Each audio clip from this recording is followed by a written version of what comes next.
చాలా హ్యాపీ అనిపించింది అన్న. రాత్రి చూసినాక జూనియర్ ఎన్టీఆర్ చూసినాక కొద్దిగా బాధ అనిపించింది, కానీ ఆ ట్రైలర్ చూసిన తర్వాత హ్యాపీ అనిపించింది. ఎందుకు ఎంత సన్నపడ్డా అనుకున్నాను దానికోసమే.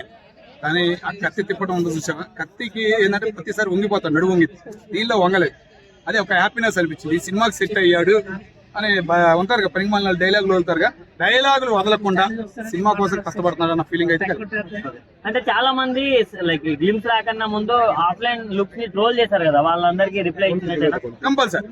ఓకేనా, ఎందుకు కష్టపడ్డాడు ఏదో అనుకున్నా, సన్నపడ్డాడు అని చాలా మంది సెటైర్లు వెళ్ళారు. వాళ్ళకి తగ్గట్టు రాత్రి ట్రైలర్ చూసిన తర్వాత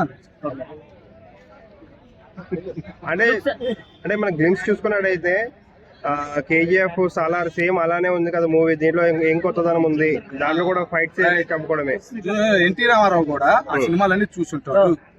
ఎందుకంటే ప్రతి దానిలో కేజీఎఫ్ లో కానీ మిగతా అన్నింటిలో జుట్టు మీదే నడిచింది, కానీ దీనిలో వెరైటీగా ఉండాలి అని కష్టపడ్డాడు. కళ్ళే మెయిన్. జూనియర్ ఎన్టీఆర్ కి సినిమాకి పరంగా చూస్తే ఒక కళ్ళే ఎఫెక్ట్, కళ్ళ ద్వారానే ఎఫెక్ట్ గా కొట్టబోతున్నాడు అన్న ఫీలింగ్ అయితే కలిగింది. అంటే ఇప్పుడు ప్రభాస్ గారి కెరీర్ లో బిగ్గెస్ట్ మాస్ మూవీ అంటే సలార్.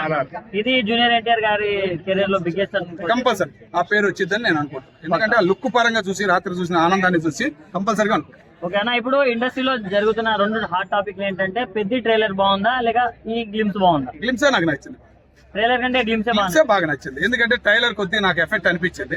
సినిమా సూపర్ హిట్ అయితేమో కానీ కొద్దిగా ట్రైలర్ మీద అయితే నాకు కొద్దిగా ఫీలింగ్ అయితే కలిగింది, అందుకని అంటున్నా.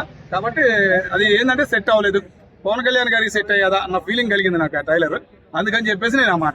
దీంట్లో డబుల్ రోల్ ఏమైనా ఉంటుందని ఎక్స్పెక్ట్ చేయొచ్చా? ఉండద్దు అనుకుంటున్నా, అయ్యా కొడుకు గానీ లేదా విలన్ పరంగా ఉండిద్ది జూనియర్ ఎన్టీఆర్ అన్న ఫీలింగ్ అయితే నాకు కలిగింది. అంటే ఇందులో విలన్ ఎవరైనా అనుకోవచ్చు, ఇందులో విలన్ అని ఎవరైనా అనుకోవచ్చు. అదే జూనియర్ ఎన్టీఆర్ డబుల్ యాక్షన్ అన్న ఫీలింగ్ కలిగింది. రాత్రి పరంగా చూస్తే ఆ ట్రైలర్ అవన్నీ చూస్తే జూనియర్ ఎన్టీఆర్ మన ఆంధ్ర వాళ్ళు అయ్యా కొడుకు ఎట్లా నటించారా, సేమ్ దీనిలో కూడా అట్లా ఉండబోతుందా లేదా రివర్స్ లో ఏమైనా ఉండబోతుందా అనే ఫీలింగ్ అయితే. అంటే ఫ్యాన్స్ కి ఒక పండుగ అంటారా? పండుగ, నా పుట్టినరోజు రెండు కలిసి వచ్చినాయి, ఫుల్ హ్యాపీ. రాత్రి పోలీసులు వచ్చినా కూడా భయపడకుండా రాత్రి ఫుల్ ఎంజాయ్ చేశాను. అలా ఆనందం చూసినాక నాకు అర్థమైంది, చాలా హ్యాపీగా ఫీల్ అయ్యింది. అన్న కొంతమంది మాత్రం మొత్తం సన్నగా అవడానికి ఎన్టీఆర్ అనే ఏదో డ్రగ్స్ తీసుకున్నాడు అన్నట్టు మాట్లాడుతున్నారు. పనికి మాలినలు, సైకో బ్యాచీలు ఈ మధ్య కాలంలో తయారయ్యారు కదా, బ్రిటిష్ జాతి మళ్ళీ కనబడుతుంది. ఆ బ్రిటిష్ జాతి చెప్పే మాటలు మనం అనకూడదు, ఓకేనా. జూనియర్ ఎన్టీఆర్ వేరు, ఆ విధానం వేరు, కష్టపడే తత్వం వేరు. కష్టపడే తత్వం వాళ్ళ తాత దగ్గర నుంచి అదే అలవాట్లు వచ్చినాయి. వాళ్ళ నాన్నగారి పేరు నిలబెట్టే మనిషిగానే చరిత్రలో ఉంటాడు.